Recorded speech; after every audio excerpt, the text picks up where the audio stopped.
गांव के किनारे बसा एक छोटा सा स्कूल जहां बच्चे अपनी मासूमियत के साथ पढ़ाई के सपने बुनते थे। उसी स्कूल में सावित्री, एक 32 वर्षीय विधवा शिक्षिका, अपने जीवन को एक नई दिशा देने की कोशिश कर रही थी। सावित्री के पति का 5 साल पहले निधन हो चुका था। वह निसंतान थी और उसका जीवन एकाकी हो गया था। सावित्री ने अपने अकेलेपन को स्वीकार किया और बच्चों को शिक्षित करने को अपने जीवन का उद्देश्य बना लिया। हर सुबह वह सूरज के उगने के साथ ही स्कूल के लिए निकलती, अपने सपनों और बच्चों की उम्मीदों का बोझ उठाए। स्कूल के बच्चे ही अब उसका परिवार थे, लेकिन रात के अंधेरे में उसका अकेलापन उसे निगलने को तैयार रहता। एक दिन स्कूल में अनिकेत नाम का नया अध्यापक आया। 25 वर्षीय अनिकेत एक ऊर्जावान, उत्साही और महत्वाकांक्षी युवा था। उसका आत्मविश्वास और मुस्कान हर किसी को प्रभावित कर देती थी। सावित्री ने जब पहली बार उसे देखा तो उसके दिल में एक हलचल सी मच गई। अनिकेत की बातचीत, उसका समर्पण और उसका व्यक्तित्व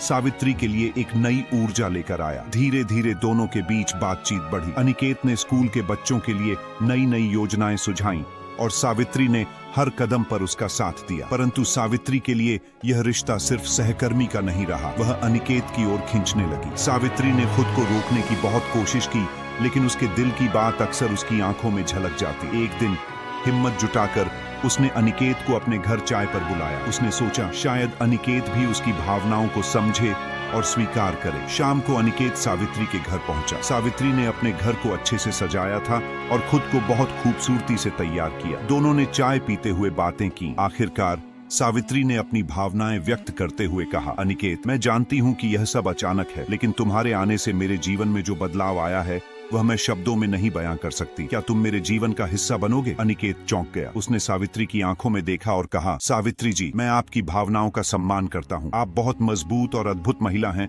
लेकिन मेरे मन में आपके लिए ऐसा कुछ नहीं है। मैं आपको कभी चोट नहीं पहुँचाना चाहता। सावित्री का दिल टूट गया। उसने अपनी नजरें झुका ली और कहा, मुझे माफ कर दीजिए, ये मेरी गलती है। अनिकेत ने जवाब दिया, ये आपकी गलती नहीं है, ये इंसानी भावनाएं हैं, लेकिन आप इतनी मजबूत हैं कि अपने जीवन को और ऊंचाइयों तक ले जा सकती हैं। मैं चाहता हूं कि आप अपने अकेलेपन को अपने उद्देश्य में बदल दें। उस रात सावित्री ने अपनी भावनाओं और अपने जीवन पर गहराई से विचार किया। उसने महसूस किया कि उसका असली उद्देश्य इन बच्चों को शिक्षित करना और उनके जीवन को संवारना है। उसने अपने अकेलेपन और भावनाओं को अपने ऊपर हावी होने नहीं दिया। अब वह पहले से भी ज्यादा समर्पण और खुशी के साथ बच्चों को पढ़ाने लगी। उसने सीखा कि जीवन की कठिनाइयों से भागने के बजाय उन्हें अपनी ताकत बनाना चाहिए। अनिकेत ने भले ही उसके दिल को समझाया, लेकिन उसने उसकी आत्मा को नई रोशनी दिखाई।